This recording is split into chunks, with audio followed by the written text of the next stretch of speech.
Well, hello and welcome to the Super Connector Show, where I'm delighted to be joined by Tim Lidman, who is the co-founder and CEO of Clyde AI. He's previously worked at Cisco and SAP and a company called Think Tank, which was acquired by Accenture. And he then joined Accenture as one of their directors, managing director, I believe. But he's now developing this new AI native collaboration platform that helps humans and AI work together on real problems and real outcomes. So, hi, Tim. Thank you very much for joining me today. Thank you, Paul, for having me. AI, obviously, everyone's talking about AI. Like, I think every conversation and every event that we run or every meeting that I have, at some point it comes up. So, do you, in your own words, do you want to explain a bit more about what Clyde is and who it's for? Yeah, absolutely. Let me explain that briefly. And I think to understand what Clyde is, it's helpful to briefly jump back in time to the previous startup that I ran that you mentioned. It was called Think Tank. And you mentioned something before we started recording, which was that seems to be you know a big hammer just looking for nails, right? It just seems to be this technology that is constantly searching for use cases as opposed to the other way around. And Clyde very much was born out of the almost the exact opposite of that.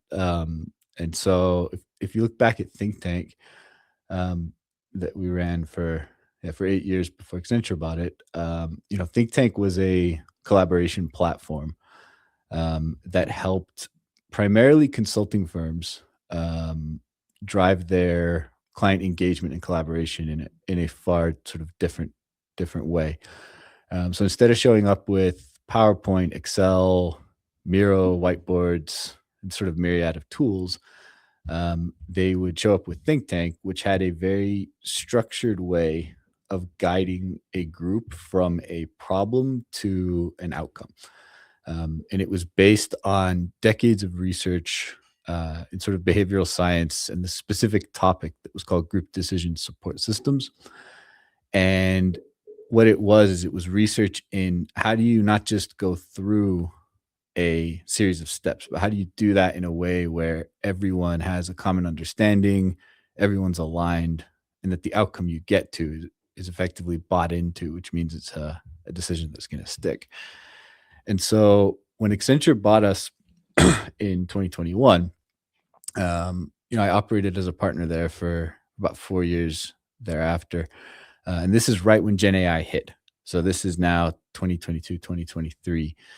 And what I realized was that AI was becoming progressively more advanced to the point where it could actually start automating parts of, I'll just call it the consulting workflow, which is an oversimplification, but it could start automating parts that it previously really couldn't do. One of the challenges I had with Think Tank was that there was always, even though we were supporting sort of the end to end engagement workflow, if you will, of how you engage with a client and collaborate with them, there was still a lot of human heavy manual effort that was going into parts of that process, particularly around being able to do the heavy lifting of actually designing, for example, a workshop, and the wheel reinvention that was going on and constantly having to sort of design these new experiences, the real time synthesis that had to happen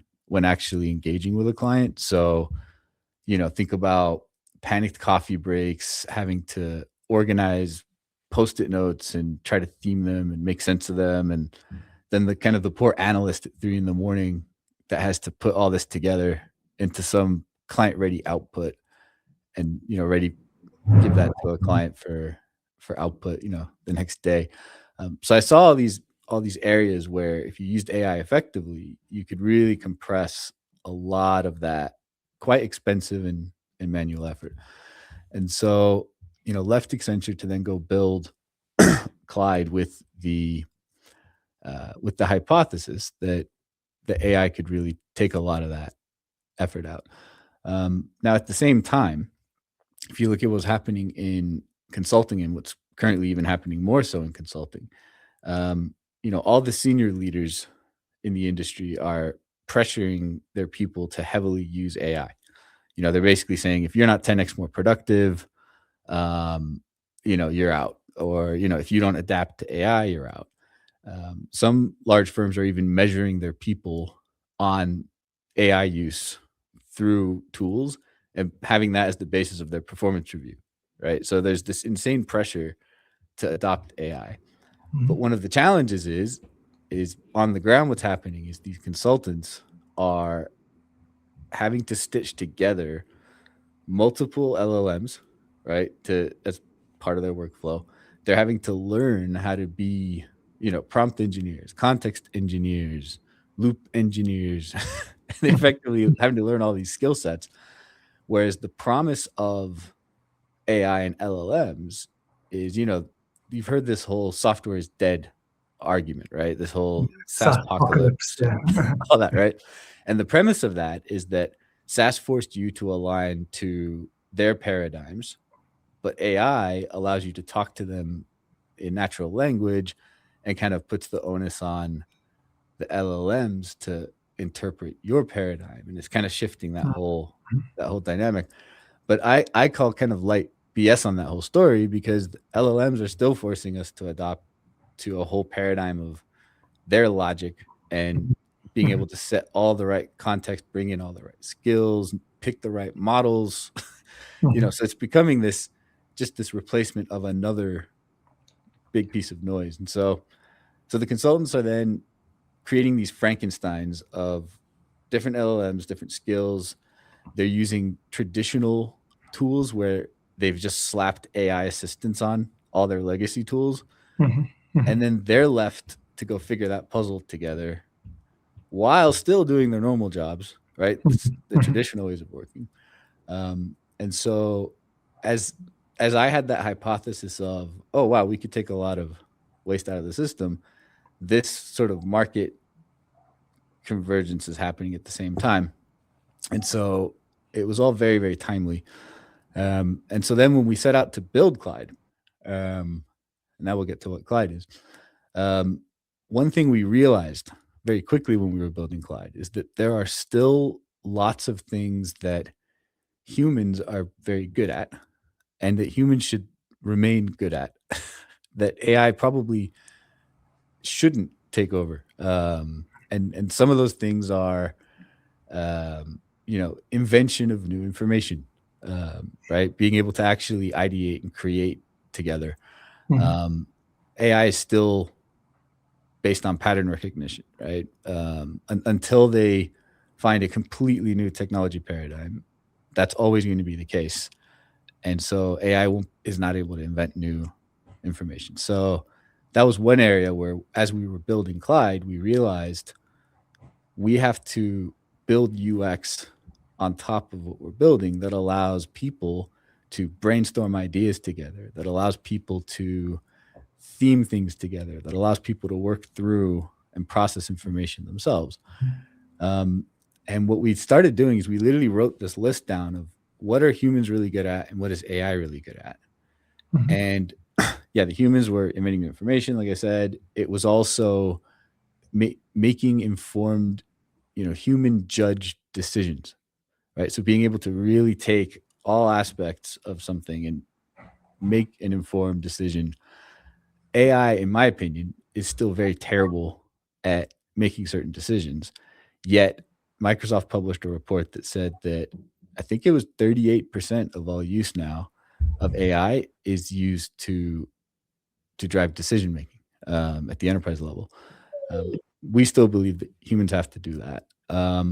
Also, until they automate leadership and CEOs, driving change and actually implementing decisions is another thing that we think humans still need to be able to do. And so then what we did is we used that as a guiding principle in building Clyde. And so what we ended up building was a platform that allows a user to give Clyde a problem. Our main user is a consultant. So, a consultant would give a problem of, I need to build a proposal for this client, or my client needs to optimize their supply chain, whatever the problem the consultant has. And then what Clyde does is triggers a workflow that has all of that behavioral science research I was talking about sort of built into it. And the first thing Clyde does is Clyde will assess your problem and work with you to actually refine it to a place where it is a well defined sort of problem statement. And what this does is, in the process of doing that, is it extracts the intent and the context from the user without you having to be an expert prompt engineer, right? So we're putting the onus on us as a platform to be able to really understand what the user's trying to do. And then in the back end, translate that to, okay, this problem then requires a combination of these different models, at these levels of difficulty, in terms of, the medium to high to max effort models. And, we sort of then translate that to how AI can help. Um, the other thing we do is we then assess what type of expertise is going to be required to solve this problem.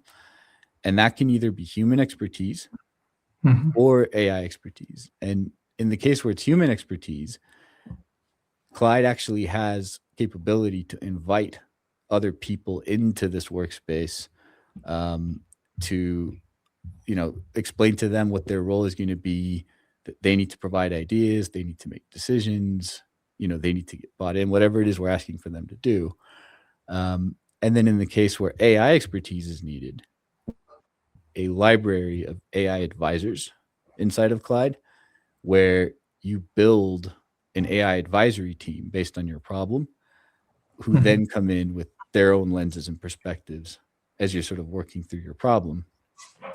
And then once Clyde has all that, then Clyde's pulling in all the right human UX, I'll call it, for the people to be able to engage, and pulling in all the AI expertise needed. And then at the end, you end up with a customized output that's been iterated through the lenses of all the humans and all the AI, to the point where you have this, aligned output where you can also show the breadcrumbs of how you got there. Mhm. Um, and that is probably a very lengthy explanation of what Clyde is. But let me pause there, and hopefully that starts setting the scene a little bit. Yeah. No, that was excellent. I mean, I was following that, and I think you've explained it really, really clearly.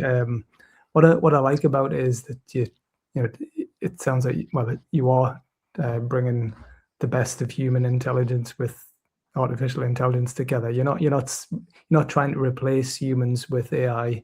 You you're putting it to best use. But I think that's the problem that a lot of AI tools or companies are doing, is that saying that they're going to replace humans and that you don't need humans anymore. But you know the value of that, and there's a lot of resistance, understandably, in these companies that are very um, have a lot of intelligent, smart people working for them to adopt AI tools, because that's their whole business model, isn't it? So if you're offering something that's sitting in between, then that's going to be more appealing, particularly for a company like Accenture and others, and small companies as well. Um, it's clever. It's clever what you're doing. I like it. It sounds unique. I'm not aware of anyone else that's doing this. I saw on your LinkedIn profile as well. I was saying before, I like the way you explain how a lot of AI, it's just like a sidebar or a summary button, or it's like it's very it's amazing technology that's trying to find a reason to be used in a lot of cases in other software, not yours, like other software. Like pretty much all the tools that I use, all of a sudden it's AI powered or AI enhanced, and I didn't ask for it, and it's just there. And most of it doesn't do a lot that's going to make my life better, but it sounds like yours will. So go on, what were you going to say? Yeah, no, I was gonna say that I think we're also going through this sort of natural maturity curve of a powerful new technology, right? And Mhm. AI, I think, is one of obviously the most accelerated and powerful technologies we've had in a very, Yeah. very long time. And I think as you go through the sort of you know pick your business book that talks about this here, right? There's infinite ways of explaining this, but you obviously get the initial, you know, that kind of hype cycle, right? Where you've got the early adopters that show up on LinkedIn and show how they've hacked their entire life, you know, using AI, and you know, it's this utopia, and then you sort of start getting to where I think we're at now, which is that, you know, we're not past the hype cycle, but we've progressed to a point where people have already tried to, for example, automate entire workflows using Mhm. AI, and they've had time to fail doing that, right? Mhm. There was that report that came out, it's a little dated now, but, you know, MIT came out with that report that said that 95% of all and AI pilots had failed. Right. And a Yeah. large reason that they had failed was that I think a lot of people that didn't necessarily have domain expertise and a connection to a specific user group and use case, they just tried to big bang automate, you know, Mhm. very, very large complex processes. Mhm. Um, and they just failed because what they didn't realize is when you're driving that level of change, you have to meet people where they're at, Mhm. right? And then bring them along to the level of transformation you're going for. Whereas I think a lot of the sort of frontier builders that they're trying to just take the Flintstones and put them into the Jetsons like straight away, right? And just kind of miss everything in between. Mhm. And so one thing I believe very passionately about, and you know, since our focus is very much with in the consulting space, at least for now, is that right now consultants are still largely using PowerPoint. They live in PowerPoint. They Mhm. use Excel. They manage all their knowledge with, you know, massive SharePoint, OneDrive type setups, right? They have lots of stale content sitting on, you know, shared links that never get updated. Mhm. Now, yes, of course, they're all using AI and experimenting with AI and trying to embed it, but the reality is that they're coming from that place. And so, what I think about in terms of helpful AI is how do we go from that current state and allow them to still operate in that workflow, but just incrementally making it that much better, Mhm. and then always just being a little ahead enough of the user that they can see the innovation and the progress to inspire Yeah. them to move on, but Yeah. not so far ahead. They're just like, okay, great. I love that, but I have no idea what I'm supposed to do with what you just showed me.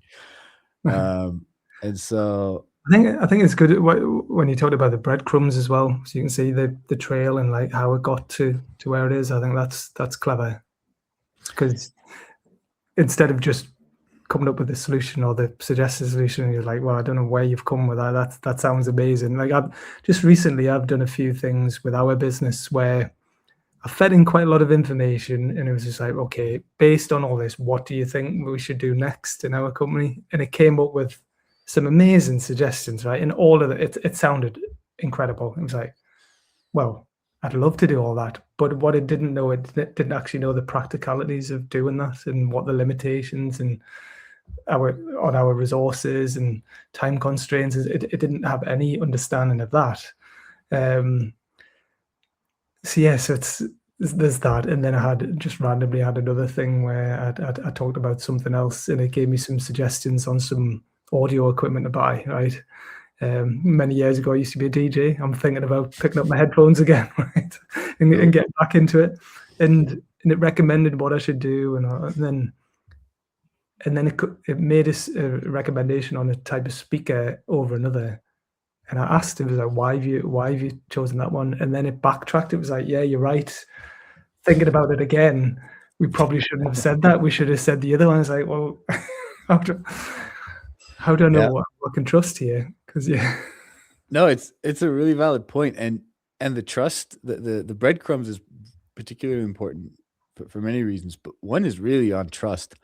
Um, we've reached a point now where everyone assumes that everyone is using AI, you hmm know, to be more effective. Um, but nobody really knows how people are using AI. And so what ends up happening is you submit, let's say you submit a proposal. Let's say you're a consultant and you submit a proposal for a $50 million ERP transformation, or some large program. And the client gets the proposal, and they have the reaction of, "Oh, well, you've clearly used AI, and you ChatGPT this, and we don't know how or where, but I saw a few dashes there that are clear AI giveaways, and I no longer trust the integrity of this proposal." And then when you combine that with these high profile things that have been happening, where there was my favorite one is not consulting related, but there was a case in New York, in Google, about where a judge had both the defense and the prosecution deliver their arguments, and was able to see that both of them had used AI to generate their arguments, and both of them had actual false data, false assumptions, and sources that simply weren't even true, in both of their arguments. And so the judge just threw the whole case out. Just said, "You guys, this is not this is not feasible." And so when you start having those levels of trust issues, one thing that our early adopters really enjoy is being able to, for example, if you're building a proposal for a client, being able to show the client that this is the process we went through, right? This is where we came together as a team and brainstormed all these different ideas of how to help you.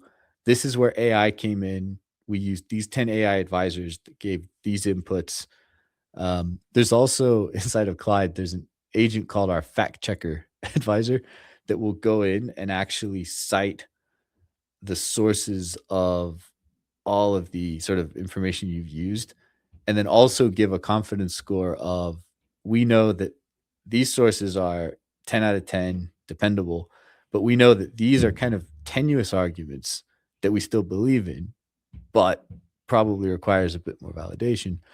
And so imagine delivering in this era of AI trust issues, imagine delivering a proposal to a client where you're actually showing your work, Mm-hmm. Mm-hmm. and They're and the going amount of to trust you more, aren't they, if you do that? Rather, that's the thing. If you're saying, "Look, we've used it in these cases, and then this is where we've used our own intelligence and research into it," then yeah, they're going to appreciate that more. There's probably a reluctance for people don't want to admit that they've used AI, but like you say, most people just assume that you have used AI, so you might as well show where you have and where you haven't.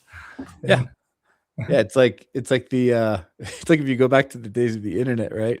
Like I remember I think I'm young enough where Wikipedia was introduced right when I was in Mhm, mhm, is like some middle school before going to the high school.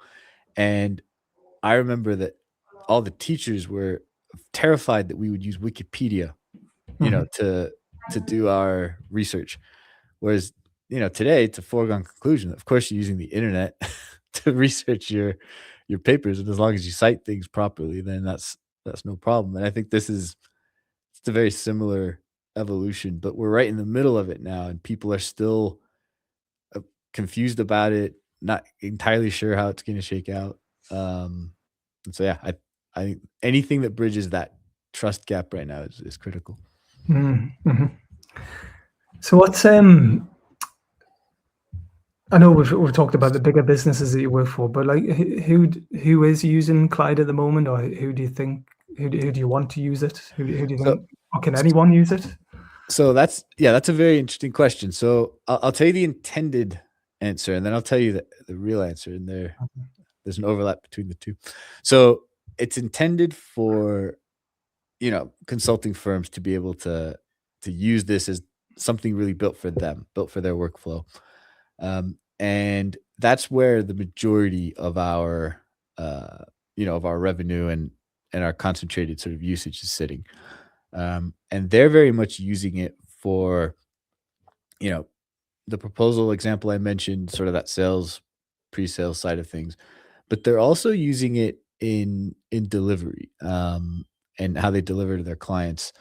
And what they're trying to do is they're trying to solve problems around, one, being able to access all of the expertise that their firm has. So one of the challenges is I have some clients that have delivered literally thousands of large scale programs. Um, but one of their problems is that when their consultants show up to a client, their consultants don't have all of that knowledge at their fingertips. Mm-hmm. And historically, you've solved for that by bringing in a person who has, 30 years of industry expertise that can go talk to the CIO of, a huge aerospace company or whatever. Um, that expertise doesn't scale particularly well, right? If Mm-hmm. you're trying to do that across hundreds of projects. And so in Clyde, the other thing you can do is you can actually build custom advisors that have your firm's specific expertise, IP, and knowledge Mm-hmm. built into it. And so, let's say you have expertise in, finance transformation or CRM transformation, whatever it might be. Mm-hmm. You can go in and design an advisor inside of Clyde that has, Acme Consulting expert. You give it access to your whole knowledge base. You give it several examples of successful projects, proposals. And then when you're in your engagement, you can literally bring that advisor into the workspace and just as you're working through requirements, that advisor can both reactively respond to questions. So tell me where we did this before. What risks did we find? What went well? That kind of thing. And it also will scan what's happening in the session and proactively come to you and say, "Oh, I wouldn't do that because that caused, $200,000 of scope creep, in these 5 projects," or whatever it would be. Mm-hmm. And so the large consulting firms are really using it to bring in their own expertise into the platform, also sort of drive some consistency around how their consultants are delivering. Another thing that Clyde has is if you buy it at the team or company level, it has this thing we call the team memory that will be able to surface, you know, a specific way that you want things delivered. If your company has a specific methodology, Clyde can work within those guardrails. As you use it, the brain of your specific company will start to grow inside of Clyde, and you can actually start to get a smarter, more improved Clyde that's specific to how you run and how your team runs. And so that's really at that sort of large consulting level where we're finding use. Now we have some unintended use, which is very interesting, which is we've also had a very unexpectedly large amount of self-serve signups since we launched. So we launched in April with our commercial version. And since then, we've had about 4,000 individuals sign up. We have a free version that you can access. So if you just go to meetclyde.com, you can literally just sign up for free as an individual and just start using the platform. And then there is a consumer sort of version that is, it's $12, no, sorry, $19 a month.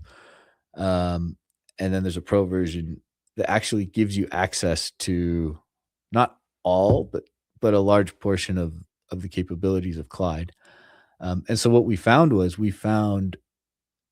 this incredible cross section of people just signing up. We've had everything from one man band consultants, as you'd probably expect, but then we've also had third grade teachers sign Oh, up okay.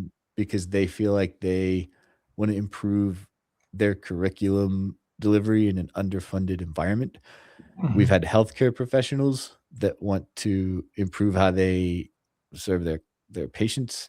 Mm-hmm. We've had small business owners that are thinking about sort of launching a new business idea or, and sort of working through that. And then we've had people that are just straight up saying, "Hey, I'm thinking about a career change. Help me work through how I might do that." And so there's been this unintended use of people that want McKinsey level outcomes, but are just sort of using it for Mm, their day-to-day problems. mhm. Our focus remains very much in the consulting vertical because we believe there's a lot of acute sort of pain there and a lot of things we can be very helpful with. But we're not turning off this consumer Mhm, approach, and I'm mhm. curious to kind of see where that goes, and if that's going to drive any scale or volume Yeah, in the short term. that's interesting. Well, on that, I mean, I can totally see how the large companies can find it valuable because, yeah, like I've worked for some big companies. I've worked for Sage, big, huge software company, and I've worked for British Airways as well in the past. And I've worked for government organisations, and my partner and other people close to me work for large organisations as well. And that institutional knowledge, that there's a lot of times where, particularly my partner, she'll be in a meeting and then people will talk about stuff and she has to remind them that they've done that before or it hasn't worked before, or like you need people like that who are remember what happened before, and before, to stop people making mistakes. So I can only imagine a huge company like Accenture and others out there that so complex, their own organization, but then the companies that they're brought into to advise on as well. How difficult it must be to filter through all of that and stay on top of things. Did I read somewhere as well? You're like guiding people through. You're keeping people on track as well through the process. Is that right? Yeah, I mean, one of the things that Clyde will do is once Clyde has locked in that problem statement, right, and he's sort of worked with you to understand this is truly the problem we're solving for, and then it then sort of locks in on a goal, and Mm-hmm. then is its focus is to get to that goal, but then it also has some built-in sort of caveats of what needs to have happened to get to that goal. Right. So to get to that goal, um, I mean, let's so first off, some goals are very, very simple. Some goals don't require, multi-stakeholder alignment and, massive engagement. Some problems could be as simple as, give me the pros and cons of relocating to Denver. It could be sort of some Mm-hmm. simpler tasks. But assuming there's a little more complexity behind the problem, what Clyde will do is Clyde will, as you're working through the problem, Clyde will assess, okay, have we involved all the people that need to be involved to reach this goal, Mm-hmm. right? Are they aligned, right? Have they been brought into the process? Have we made all the decisions that we need to make to Mm-hmm. reach that outcome? Mm-hmm. So there's another feature inside of Clyde where when you're ready to make a decision, there's something we have called a trade-off analysis feature where Clyde will populate everything that he's learned about the problem by engaging with humans, the other AI advisors, and Clyde will populate this little looks like a little matrix that has options of certain decisions you can take. And then it will have all of the sort of call it the criteria of that decision. Mm-hmm. It will have all of the research that's gone into the trade-offs, but then it will ask the human being to make the actual decision. Mm-hmm. Um, and this kind of goes back to that. I think AI could be great at facilitating Yeah. decision making, but shouldn't make all the decisions. Yeah. And Right. so we have that built into the product where it's the human being that actually makes the decision and can go back and forth with Clyde until that decision feels like it's something that they can click, and they have to click an actual button that says, "I am making this decision," right? So it's very intentional. Um, and then once that decision is made, it there's another feature inside of Clyde that will then surface right towards the end of your session. It'll surface all the decisions you've made, all the actions you've agreed on, and actually have you work through those before getting to your outcome.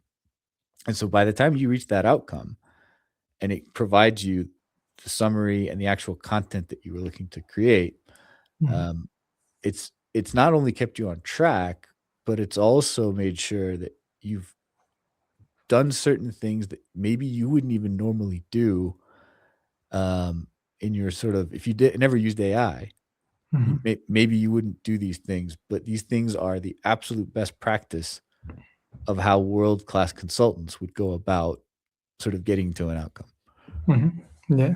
No, no, no, I love that. Yeah, keep me on track, and it's probably quite satisfying as well. Like clicking on the buttons as well. I mean, when you feel like you're making some progress and achieving something. Yeah, there is so much time wasted as well, isn't there? Like with like trying to corral people and get people on board and making sure people are doing what they say they're going to do, and there's always some resistance. People have got their own agendas, and like even so making sure that people are really locked in and bought into an outcome or working towards a solution. Yeah, So, I mean, one thing I experienced so many times in the I'll just call it the analog consulting world is, you know, countless workshops. I mean, we're talking dozens of workshops across hundreds of people where you're just constantly going through this minutia of needing input from all these people and then having all those people having understood it, then having them buy in, but really buy in, not just fake buy in, and the iterations that that takes. I mean, the cost of that is just both from an actual cost, financial cost, but also just mental effort, cognitive load. I mean, it is a huge part of the waste that goes into delivering these programs. mhm, And then the other challenge is I can't tell you how many times I've been in a workshop where I can tell based on all the experience I've had in the research I've had exposure to, I can tell that a group is not aligned and that they don't mhm, have a shared understanding of like a problem. mhm, And then people try to then rush to the solution. And I can just tell that any solution you come up with, you might as well just throw away because you didn't spend time reaching a common understanding of what you're solving for. mhm, mhm, Um, and and again, I just think that people, you know, historically have relied on expert facilitators and very, very experienced, highly paid consultants to actually be able to navigate that. mhm. And and I think now using technology such as Clyde, I think we have a way of almost democratizing that expertise so that more people can actually get a group to an aligned outcome. Yeah. Um, and and if you think about consulting specifically as an industry, you know, without getting into the boring economics of consulting, um, the foundation historically of consulting was the pyramid, right? It's called the consulting talent pyramid, where you have the senior partners at the top, and then you have the analysts at the bottom who are doing a lot of the, you know, a lot of the, yeah, collation of information, note taking, you know, they're learning so that they can become more senior, climb up Mhm, the pyramid. Well, mhm, AI is removing the bottom layer of that pyramid, mhm. right? And it's doing a lot of the tasks, you know, very effectively and faster than what these out of university analysts were able to do. Mhm. And unless we find a way to enable these young professionals with tools to add more value early on, right? There's going to be a huge challenge. There already is a huge challenge of people just not being able to find work out of university. Um, and I have a contrarian point of view, which is I don't think the answer is to just simply, you know, fire everybody or, you know, kind of get rid of 50% of the workforce or 30% or whatever the number is. I think we need to upskill Yeah, totally. that lower end. And and just like if you want to go back to the industrial revolution even, right? Mhm, Instead of just eliminating everyone that was on the assembly line. Now that machines can do it, we need to Mhm. find things for those people to do that elevate them and actually bring society up Mhm. sort of a whole level. Um, so I don't know how we got to there, but I'm throwing out all my big all my big statements. No, no, that I totally agree there. I think there's a responsibility and a duty of people who run businesses to do that. It's not just about cutting jobs to make more profit. There's like the what's the point of a business? It's not just to make money, is it? It's to make I think to make a positive contribution to society or the community that you're in as well. And if you can give meaningful work to people and remove some of the boring repetitive work, but allow them to do what a human can do that an AI can't do, then amazing. That's what people should be doing with the time and the resources. Using tools like yours, like get everyone using yours and start becoming an expert in how to use Clyde more effectively. Yeah. I'm gonna just randomly. You might or might not. Have you have you ever read recently the Pope? Do you know much about the Pope, Pope Leo? Do I know about the Pope? Yes, I mean, You've heard of the Pope. So heard of the he Pope. so he wrote something recently, right? Which is all about this. It's all about it's like a warning about rushing too much headlong into adoption of AI and technology at the expense of humanity. So he's not saying don't use AI and don't use technology. He's just saying it's like a bit of a warning. It's like, look, you like business owners and leaders and politicians have some sort of duty of care to people to try and educate them on how to make good use of this. Um, Otherwise, there will be millions of people lose their jobs and don't know how to come back from it. You talked about the industrial revolution. There's the northeast of England, which is where I'm based. It was all coal mines, shipbuilding, steel works. There was, but in the 80s, 1980s, all of that just shut down, declined, and there was about 100. I thought it was more. There was about 170,000 people lost their jobs from the coal mines across the UK, and 150,000 of them were in the northeast of England. And 40 years later, there's parts of the northeast that still haven't recovered from that. Yep. And so I did a bit of research. It was like apparently it's millions are potentially going to be affected by new technology across the world. And it might take them 40 years to recover. So anyway, people have a responsibility to educate themselves on how to use these tools, but also I'm putting on this. It sounds like you're an enlightened leader, so you're going to you're going to educate people on how to use these, and you're not saying just sack a load of people. You're saying, but you're not. You're saying how AI and humans can work together collaboratively, which I really like. Yep.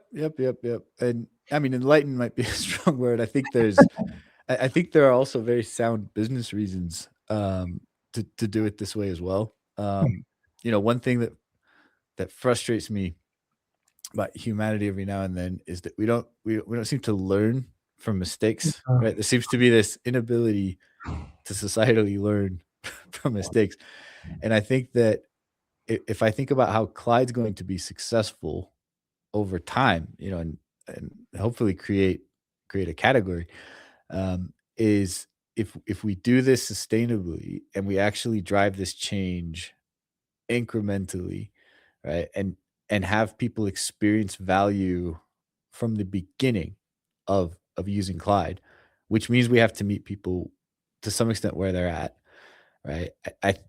I think that doing it responsibly is actually going to generate the most revenue and profit as well. So it's not entirely idealistic even. It just makes business sense to do. Um, I think one of the worst things you could do as an AI startup is max hype what you're mm, selling mhm. and then have to spend 2 years catching up to the hype that you've sold. Yeah. right? Whereas if you're able to deliver that value from day one, and then sort of keep the hype on track with value delivered, I think you're going to build a better company. Yeah. Um, Also on the point of just AI industry in general, in terms of responsible I think we're in this quite unprecedented situation as well, where um, the leaders of the AI frontier models are begging for regulation. I mean, that to me is astounding to have a because the normal tension is that the innovators, they push the limit, and Mm-hmm. then there's natural tension where they are then held back so Mm-hmm. that everything is sort of safe done well, and then that tension is what drives all the mechanics. Whereas now the governments certainly aren't able to keep up with any of the speed that's happening, right? They just don't have the infrastructure to regulate in time, Mm-hmm. right? And so these large frontier models, I'm convinced that they're all sitting with models that they haven't even released because they understand that they can't. Like, it's just going to Mm-hmm. create societal havoc, right? And Mm-hmm. they're just going to be able to go hack into everything and, Yeah. just be too far advanced. And so back to what also makes business sense as an AI startup owner is I think we have this opportunity to self-regulate Mm. for the first time in anything I've seen. I'm sure there's some precedent, which I'd be interested if anyone does have a precedent where an industry self-regulated. I'd love to hear about it. Um, but I think, well, imagine if every AI startup, not just the big guys, not Anthropic, not OpenAI, but every AI startup had some principles around doing things in a responsible way, Mm-hmm. um, not just being 100% about human replacement, but also about augmentation and upskilling, Mm-hmm. and that extends to also environmental factors, sustainability, like all of it, right? Mm-hmm. If everyone had that as part of their driving principles, I think we could look back at this in 15 years, 20 years, and call it a huge success story, right? Of how we were able to all do that. Um, if we let three companies and the governments try to figure it out, I think we'll look back in 15, 20 years in a similar way to how we're now looking at social media, right? Where, Australia banned it for under 16s. I think you guys just did too, right? It was proposed, but it hasn't been brought in. Hasn't Uh, been brought in yet. no. I thought it did, but I think people are realizing now that you know it. There are certain parts of social media that are inherently dangerous, Mm-hmm. and need to be regulated. Mm-hmm. I don't think we can wait 15, 20 years for AI to reach the same conclusion as far as the industry goes. Mm-hmm. So yeah, I think responsible building is going to lead to better business outcomes. Yeah. No. It sounds like it's a long read, but and you don't need to be religious to read it. But I think you would find it interesting reading the Pope's. It's called an encyclical, which is just like a really long essay. Okay. But it's called what's it called? It's called Magnifica Humanitas. Magnifica Humanitas. I am going to read that. Yeah, it is a long read, but I don't there's a mind that. section all about AI, which is well worth reading. And Yeah. a lot of what you've said there is basically what the Pope's saying.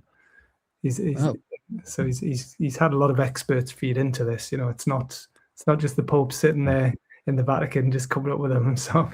So. I'm going to read it. I have to admit I have never in my life been paraphrasing the Pope. That's the No, first time. So I'll well, definitely read that. I know. Well, I heard it mentioned in a podcast. I was like, that sounds just the way they were talking about it, and because I'm into technology, obviously, and I was just like, all right, I'm gonna give it a read. It took me about a week to read it, of like an hour a night or an hour a day of getting through it, and it is an enjoyable read. It's not a difficult read. It's just a long read, but there's some really really good things in there about the importance of just taking a bit of a pause before it's too late. And I think a lot of it is kind of aimed at the you say the leaders of the frontier models and the political leaders, and just so that they don't make any massive mistakes. But yeah, it's good. So what just obviously, well, I think you've explained everything that you're doing really, really well, and definitely very compelling, and I can see the need for what you're doing, and I think it's valuable. I'm definitely going to encourage more people to take a look at what you're doing, like big businesses and small businesses that I work with. How are you finding it when you're talking to potential clients or customers or users of it? Do people get it, or are they resistant, or are they like what's going on in your world? Yes, I'd say there's a few categories of conversations. I think you've got, if I take the pie chart of all the customers and potential customers I talk to, I'd say 10% of them are in that early adopter category of being very curious, being very open to experimenting, being very open to disrupting their own ways of working. And obviously, those are by far the most productive conversations, because that's where you're going to get, a lot of courage, early courage to really prove out some initial value, right? And that's where we have, a handful of some real trusted initial cohorts that are doing that. Then there's a very large chunk of I'm overwhelmed already type conversations, right? Where people are, quite honestly saying like, "Hey, this looks fantastic. I just don't even have the headspace to consider what you're doing because I'm Mhm. overwhelmed. I'm inundated. I have 100 AI tools, and I'm Mhm. just trying to figure out some basic approaches to this, right?" Mhm. Mhm. And I would say that's still a, a solid half of the market, that I'm talking to. And then you have these other sort of chunks. You have the never AI crowd, right? And then those Mhm. obviously I'm not going to spend a ton of time, investing marketing resource into because Mhm. they're going to come around when they come around. And then you've got the hardest bunch, which is sort of the ones that are not in that 10% innovator early adopter category, but they're still open, but they're very cautious. Mhm. And that's where the customer acquisition cost is the highest because we're having to invest a lot of time to really educate and Yeah. and really sort of help them understand not just what we do, but also AI. And Mhm. and I think that's one of the other hard things about breaking into this market. I think from the outside in, I think everyone looks at it and goes, "Oh, AI is just everyone's just rolling around in money and it's just this hype." And like, it's like Mhm. Scrooge McDuck. Everyone's just diving into pools and but the reality is that it's you're having to do a two-step sale where you're having to one educate on the merits of just AI, and Mhm. then you're having to educate on specifically how Clyde is different than 1,000 other Yeah. potential sort of solutions. Mhm. So it's interesting and it's kind of this paradox moment of I have so much excitement around me, which energizes me, and there's people that are just very excited about Clyde, but it's not a build it and they will come. Like you still have to do the work. You Mhm. still have to really partner and spend a lot of time, yeah, both educating and working with early adopters, which is fun. It's just Mhm. it's also a lot of work. Yeah, yeah. Well, things like this video interview and the podcast, it like contributes to that. But I've been thinking a lot about this. Like 15 years ago, I worked for, well, just under 15 years ago, I worked for, I mentioned before, Sage, big, huge software Yep. company, FTSE 100, Yep. Message. Yeah. very successful company. But back then, they were a cloud denier. right? Because they were making so much money from desktop software, you know, like CDs or floppy disks. I've worked for them twice, Sage, like my first job after uni, and then I went back 13 years later. But even back then, it was like a lot of it was educating people on what SaaS was, what cloud software was. Mm-hmm. So we were trying to sell this new technology and the benefits of that and the cost savings, and you know, but then Sage was very reliant on a network of resellers, like accountants were the big resellers for their software, and they didn't want to know because they couldn't make much margin or profit from selling this low cost SaaS software. They were selling big ticket desktop software, so you couldn't rely on them.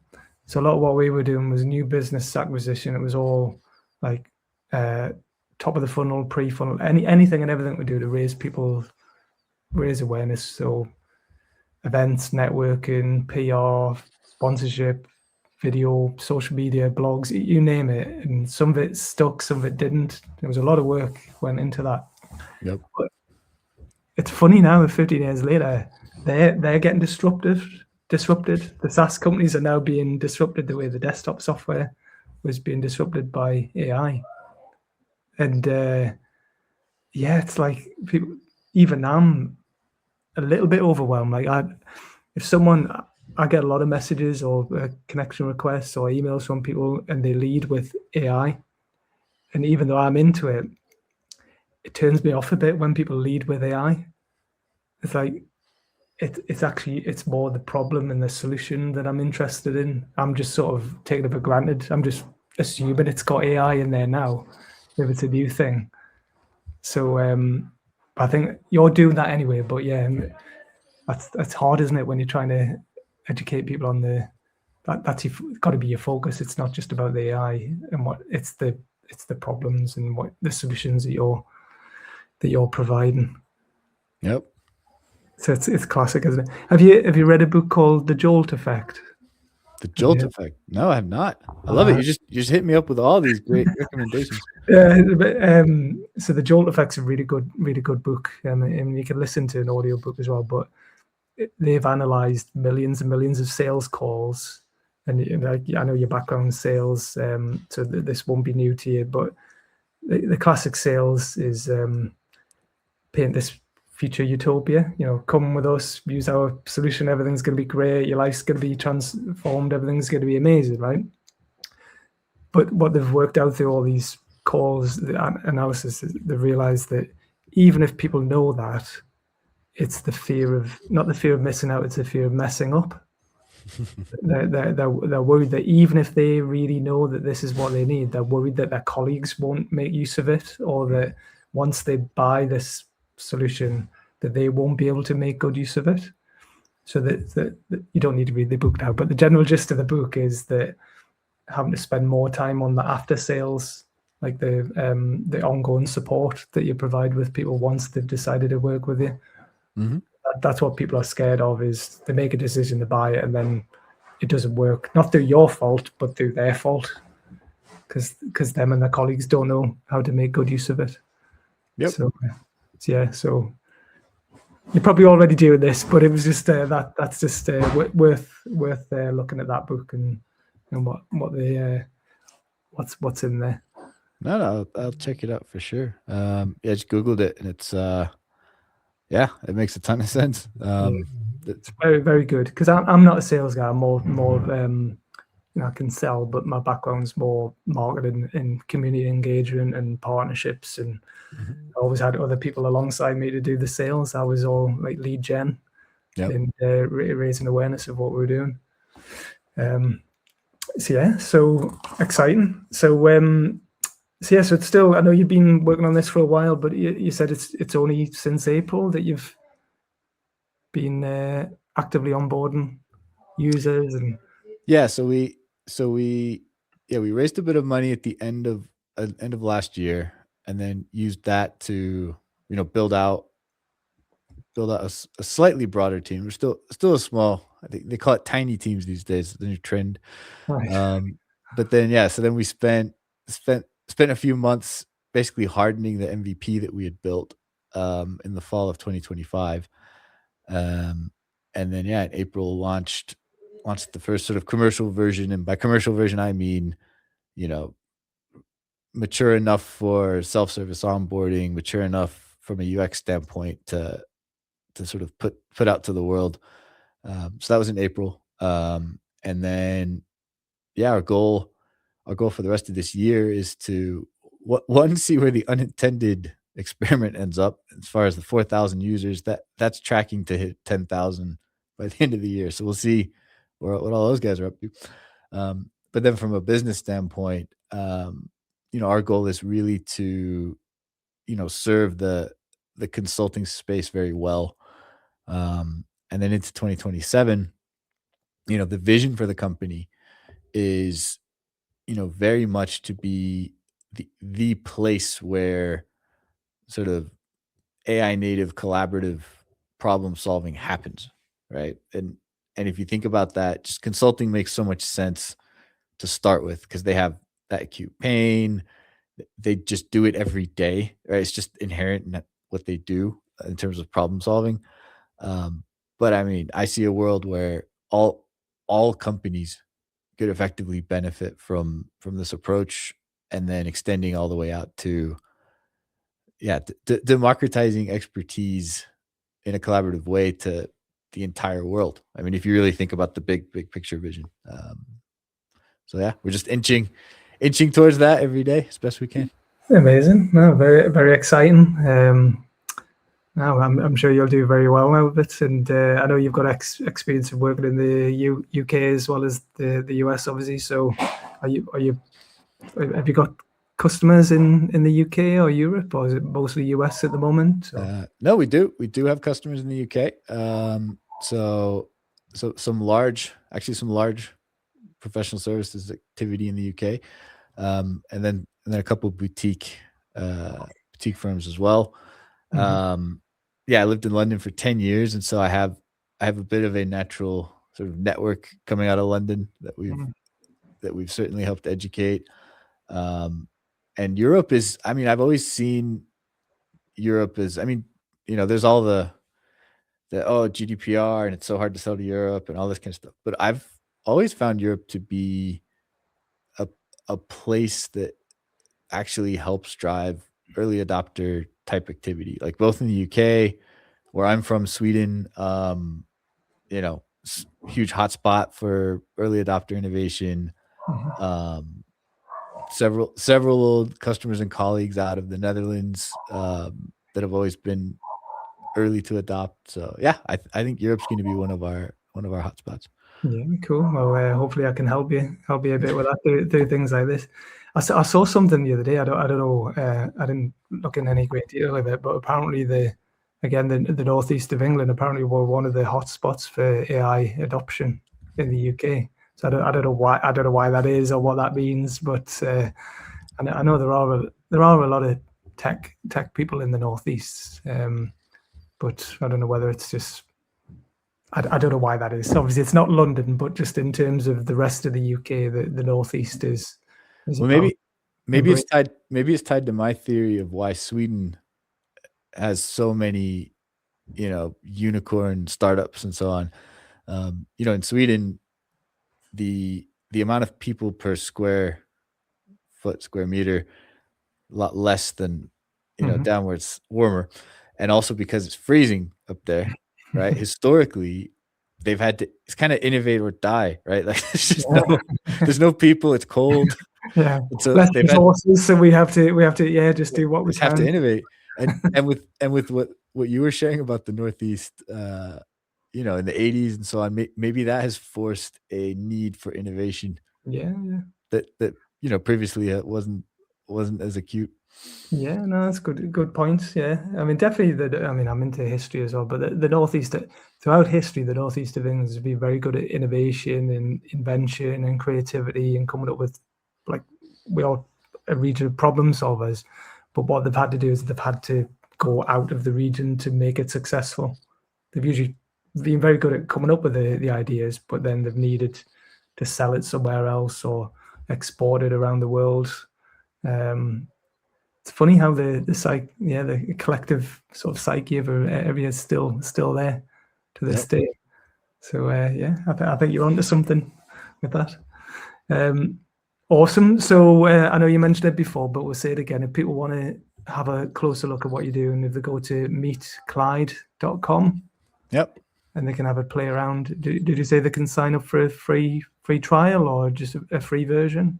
Yeah, there's a free version. It gives you a number of credits to help you get through a couple of sessions, and then from there, if you like it, you can obviously upgrade from there. And if you're a consulting firm, want to have a more specific conversation, then I'm on LinkedIn, very easy to reach. So yeah, love it.